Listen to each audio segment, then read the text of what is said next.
E você E aí, pessoal, tudo bem? Eu sou o Careca Pensador. Vou fazer aqui um teste de vídeo react aqui. É uma notícia do canal UOL do dia 2 de setembro, né? Que é o começo do julgamento do Bolsonaro. Vamos fazer um react dessa informação aqui. Vamos lá.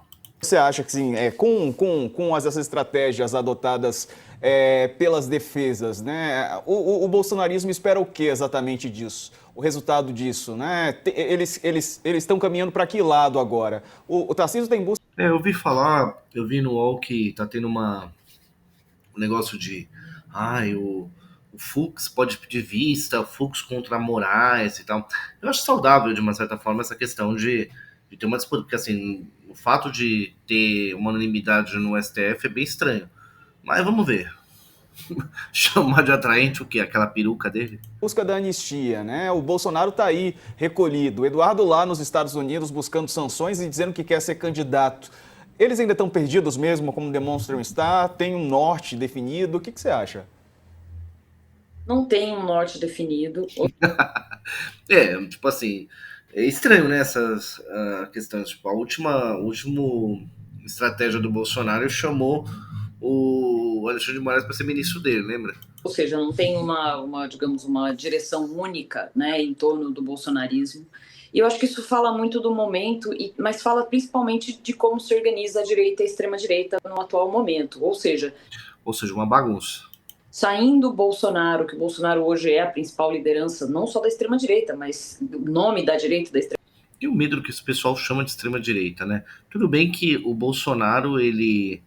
Assim, ele se diz, né? Eu sou direita e não sei o que, não sei o que lá.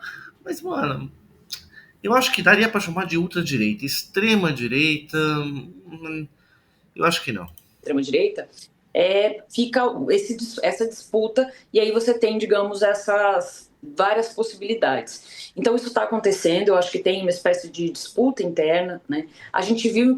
Disputa interna é aquela do Bananinha, né? Do Bananinha, com o Malafaia. A gente já tá vendo esses negócios nos áudios que estão sendo liberados. Inclusive nas mensagens trocadas, em áudios, que a gente está falando de pessoas que são muito violentas umas com as outras, né? Inclusive, Básico, né? A gente via também isso quando o Lula ele estava tendo uns áudios vazados também, quando o Aécio, né? Lembra aqueles áudios que foram vazados do Aécio? Que ele falou que ia matar o primo dele? entre familiares. Então, é disso que a gente está falando. Agora, eu acho que isso em relação, digamos, ao político, né, o plano político, a família. Agora, em relação aos apoiadores, existe uma coisa que é a seguinte: a base do bolsonarismo é basicamente atacar as instituições, negar a realidade e atacar o sistema judiciário. Então, o que acontece? Isso, as pessoas têm memória curta, né? Não esquece que o PT fez a mesma coisa, mas beleza. Existe uma descrença de que uma eventual condenação que ela tem efeito. Basicamente, hoje os bolsonaristas mais radicalizados, eles não acreditam que a Suprema Corte valha de alguma coisa. Não sei nem como dizer de uma outra forma, mas Essa tal de Isabel tá falando corretamente, mas isso aí, a culpa não é tanto do bolsonarismo, é de que a Suprema Corte literalmente está inventando interpretação de lei. Isso não é de hoje, faz tempo, né? basicamente é isso. Então, E tirando que estão cerceando a liberdade, reinterpretando lei que é aprovada no Congresso, uma parte de o coisa. que eles têm? Eles têm basicamente não a expectativa de que Bolsonaro não vá ser condenado, pelo contrário, eles sabem, né, assim, de uma certa maneira, que é muito difícil Bolsonaro não ser condenado, mas eles acham que é possível reverter essa condenação a partir de outras vias, a partir de uma anistia, a partir de. Isso principalmente a questão da anistia. Eles querem colocar um- uma pessoa lá que dê, tipo, passe pano pro Bolsonaro. Mano, é tão vergonhoso isso, cara, porque o Bolsonaro traiu essas pessoas, cara. O Bolsonaro traiu todos os seguidores dele, e mesmo assim o pessoal fica babando o ovo dele. De um indulto, ou até do impeachment dos ministros da Suprema Corte, da prisão dos ministros da Suprema Isso Corte, tem seria, algumas isso eu narrativas um aprovaria. pouco desconectadas da realidade. Então, o que eles imaginam é isso. E aí, só Desconectados da realidade por quê?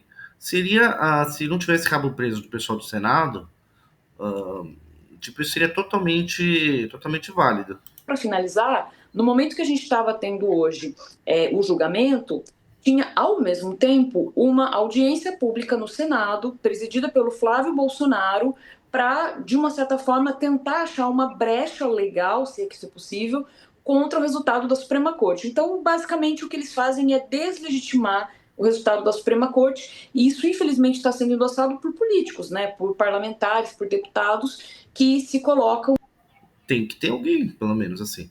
Eu acho que é importante ser julgado, e eu acho que o Bolsonaro é culpado, na minha opinião, tá? E acho que já tem prévias de que são culpados, mas é totalmente legítimo que alguém que queira contestar o resultado da Suprema Corte. Isso aí é democrático. Acima da lei, supondo que seria possível. Acima da lei, tipo, não. Ninguém tá acima da lei. Não.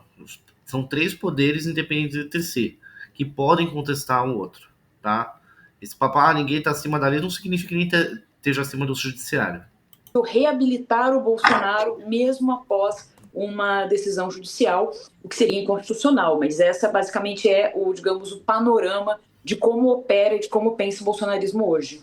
Eu vou aqui separar um outro momento, viu? Porque a ministra Carmen Lúcia, ela deu ali uma espécie de bronca num advogado que falou sobre voto impresso. Veja. O advogado fez muitas referências à inexistência ou que teria havido uma campanha pela eleição auditável, pelo processo auditável, e que isto era algo que foi até objeto de uma proposta de emenda constitucional. Isso da questão do voto auditável, eu acho o seguinte: eu acho que isso aí foi muito forte contra o Bolsonaro, mas foi tranquilamente quando era pelo PSDB, até pelo próprio MBL, que eles eram a favor disso. Então, é estranho. Eu não confio totalmente nas urnas eletrônicas. Os resultados foram sempre colocados de maneira muito estranha, né? Mas enfim, esse negócio de não virou tabu é meio errado também. Mas Vossa Senhoria sabe a distinção entre processo eleitoral auditável e voto impresso. Sim, porque repetiu como se fosse sinônimo, e não é, porque o processo eleitoral é amplamente auditável no Brasil, passamos por uma auditoria, e para que não fique para quem assiste... Esse papo aí de se passar para auditoria já tem muitos questionamentos, né? E eu nunca fui chamado para nada. Alguém foi chamado aí? A ideia de que não é auditável. Uma coisa é a eleição com processo auditável, outra coisa é o voto impresso. O voto impresso seria uma forma de auditar, né? Se bem que tem aquele negócio, né?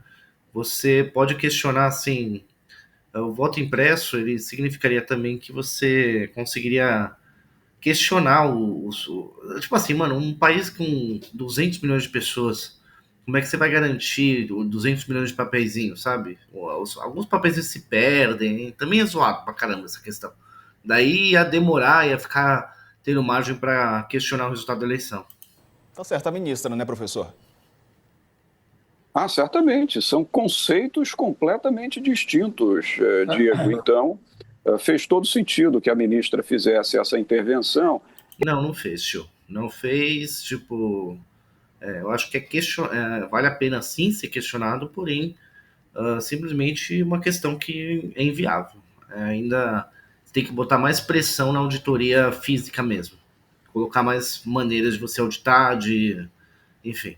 Eu acho apenas, assim, sendo muito franco, falando agora um pouco na tribuna da advocacia, eu acho só que o tom de voz, a postura, a linguagem corporal não precisa ser a linguagem de uma admoestação, sabe, Diego? A ministra falar dessa forma é como se ela estivesse admoestando, como se fosse um professor chamando a atenção de um jovem aluno que se equivocou. Como eu odeio esse modo que os advogados falam, admoestando e não sei o que lá. Fala feito gente, pô. Não precisa ser assim, não. As coisas podem ser feitas dentro. Sim, exatamente.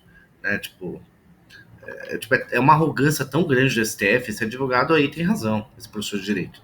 É uma arrogância muito grande. Depois reclamam que o pessoal reclama deles. De um rigor maior de cordialidade.